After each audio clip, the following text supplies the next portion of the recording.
Tak satu pun pemilik mobil di dunia ini yang ingin terlibat dalam sebuah kecelakaan.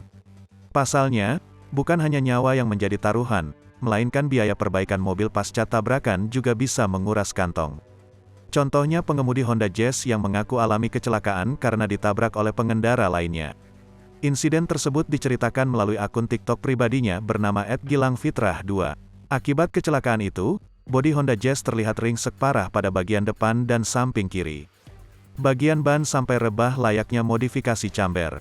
Bahkan, kedua airbag pada sisi pengemudi dan penumpang terlihat mengembang.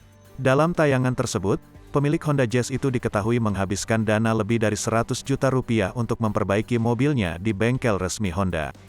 Dari lembaran bengkel resmi Honda yang bertuliskan estimasi body repair, tertera bahwa komponen yang diperbaiki cukup banyak.